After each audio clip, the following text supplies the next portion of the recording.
Good morning students. I am going to explain back exercise of lesson number 5 Beti Padhao Desh Badhao.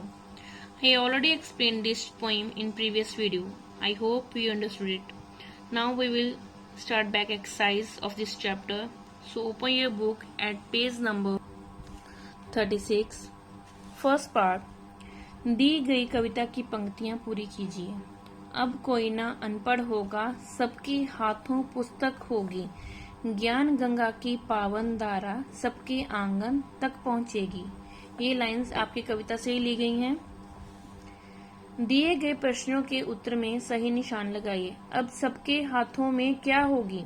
कहानी, पुस्तक, कविता। अब सबके हाथों में पुस्तक होगी। कविता में किसे समान बताया गया है? बेटा बेटी को, माता पिता को या दादा दादी को? कविता में बेटा बेटी को समान बताया गया है। थर्ड पार्ट, प्रश्नों के उत्तर लिखिए। अब के जग में कौन सी कहानियां पुरानी हो गई हैं? नानी वाली कथा कहानी अब के युग में पुरानी हो गई हैं। कविता के अनुसार शिक्षा कब पूरी होगी? कविता के अनुसार बेटी के पढ़ने पर शिक्षा पूरी होगी। सारे जग ने किसकी ताकत को पहचाना है? पुस्तक और कलम की ताकत को सारे जग ने पहचान लिया है। बेटी युग कैसा पर्व है? पर्व त्योहार। बेटी युग सम्मान, पुण्य और ज्ञान का पर्व है। पढ़ने लिखने के क्या क्या फायदे हैं?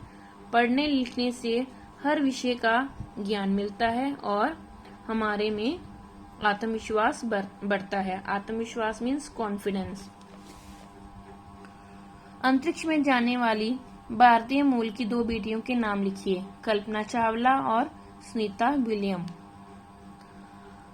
अब आप दिए गए अनेक शब्दों का एक शब्द से मिलान कीजिए। देश की भक्ति करने वाला, देशभक्त। जो राष्ट्र का हो, राष्ट्रीय। जो पढ़ा लिखा हो, शिक्षित। जो पढ़ा लिखा ना हो, अनपढ़। इतिहास से संबंधित, ऐतिहासिक। सेकंड पार्ट, तत्सम शब्द को तद्भव शब्द में उसका रूपांतरण करना है। तत्सम शब्द जो संस्कृत भाषा के शब्द हैं और उसका हिंदी में यूं का त्यों ही प्रयोग किया जाता है, लेकिन तद्भव का संस्कृत से हिंदी में रूपांतरण कर दिया गया है। दोनों का सेंस मीनिंग सेम है, बट उसकी जो प्रोनाउंसिएशन है वो अलग है। फर्स्ट, कोष्टक में दिए गए तत्सम शब्दों के तद्भव रूप से खाली स्थान भरिए। ये तत्सम शब्द है और ये तद्भव शब्द यहाँ पर इसका बनाकर लिखना है।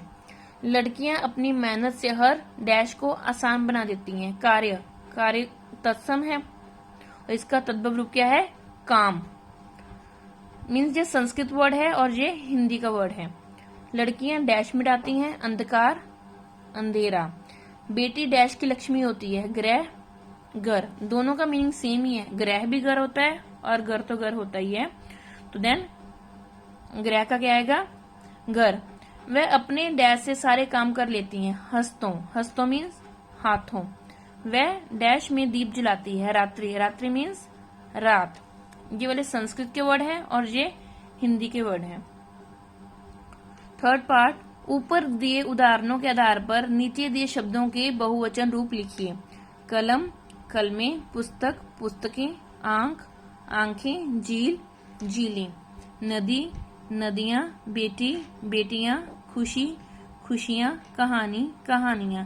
हम जब भी किसी वर्ड का बहुवचन में प्रयोग करते हैं तो अगर कोई बड़ी ई हो लास्ट में तो वो हमेशा छोटी ई में कन्वर्ट हो जाती है। जैसे नदी में बड़ी ई है, देन इधर छोटी ई। बेटी में बड़ी ई है तो बेटियों में छोटी ई आ जाएगी। So students, learn back exercise of this chapter and give test to your parents.